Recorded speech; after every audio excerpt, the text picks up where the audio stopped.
ICC ইন্ডিয়াকে সুবিধা দেয় না দেয় এই প্রসঙ্গে যাব না, তবে চ্যাম্পিয়ন্স ট্রফি নিয়ে আইসিসির এই সিদ্ধান্ত আমি মনে করি এটা পক্ষপাতিত্ব হয়েছে। এই সিদ্ধান্ত ইন্ডিয়ার পক্ষে গিয়েছে, কারণ ওয়ার্ল্ডের সব দেশ যখন পাকিস্তানে যেতে রাজি হয়েছে, ওইখানে গিয়ে খেলবে, ইন্ডিয়ার এই ধরনের যে যাব না পাকিস্তানে, এইটা আইসিসিকে বাধ্য করেছে হাইব্রিড মডেলের চ্যাম্পিয়ন্স ট্রফি করাতে, এবং আইসিসি এটাকে সমর্থন করেছে। আর এই সমর্থনটাকে আমি মনে করি এই সিদ্ধান্ত ইন্ডিয়ার পক্ষে গেছে, এটা ক্রিকেটের পক্ষে যায় নাই। আপনি যদি ক্রিকেট প্রেমী হয়ে থাকেন, আমার কথার সাথে আপনি একমত হতে বাধ্য। দেখেন, টিম ইন্ডিয়া পাকিস্তানের সাথে রাজনৈতিকভাবে সম্পর্ক ভালো নাই।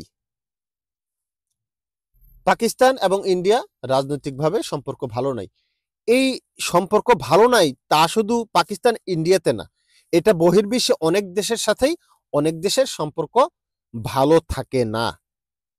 কিন্তু ফুটবল ফিফাতে এই ধরনের কোনো পক্ষপাতিত্ব আপনি দেখবেন না। এই ধরনের যে আমি এই দেশে যে খেলবো না, আমার জন্য নতুন নিয়ম করো, আমি এই দেশে যে খেলবো না, আমার জন্য অন্য দেশে খেলা, দুইটা পাশে লাথি দিয়ে দিব, পিএল দিয়ে তাদেরকে তাড়িয়ে দিবে।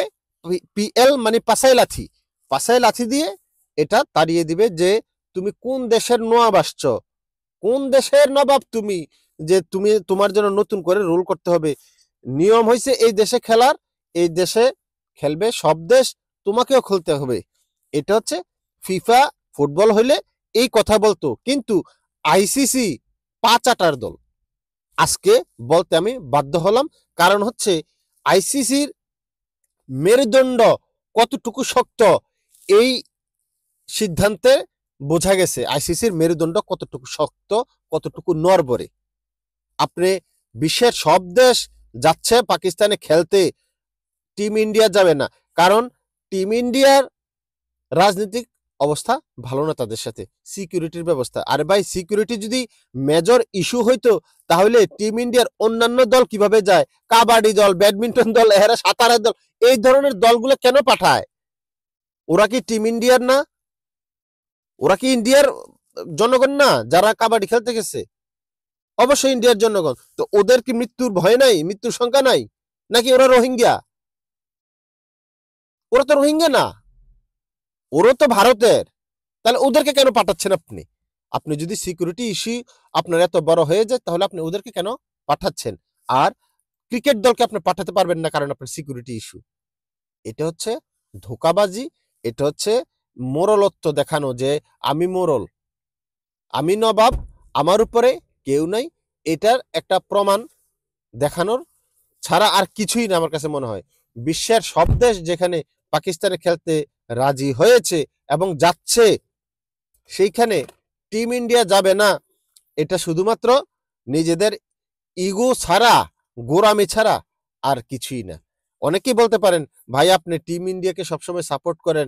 ভাই, যেটা সত্য সেটা সত্য। এখানে সাপোর্ট করা না সাপোর্ট করার প্রশ্ন আসে না। আমি সাপোর্ট করি ক্রিকেটকে, আমি ক্রিকেট প্রেমী মানুষ, ক্রিকেটকে ভালোবাসি। যেটা সত্য সেটা বলবো। সব দেশ যেখানে যাইতে পারে, টিম ইন্ডিয়া সেখানে যাইতে পারে, বাট টিম ইন্ডিয়া যাবে না।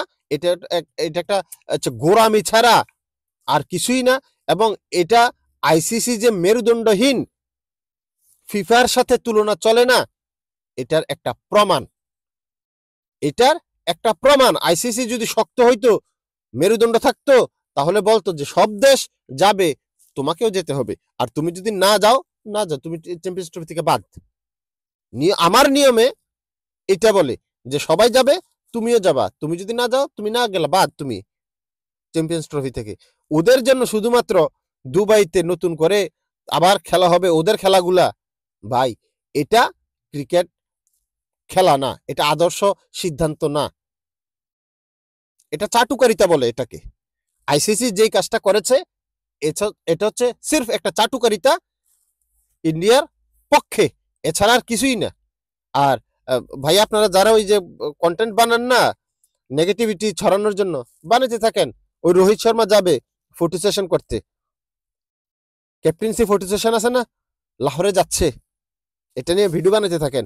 আয় হ্যাঁ, মান সম্মান সব চলে গেল, এখন তো গোসল করতে হবে, কারণ আমাদের মান সম্মান ইজ্জত সব চলে গেল, এটা নিয়ে ভিডিও বানাতে থাকেন।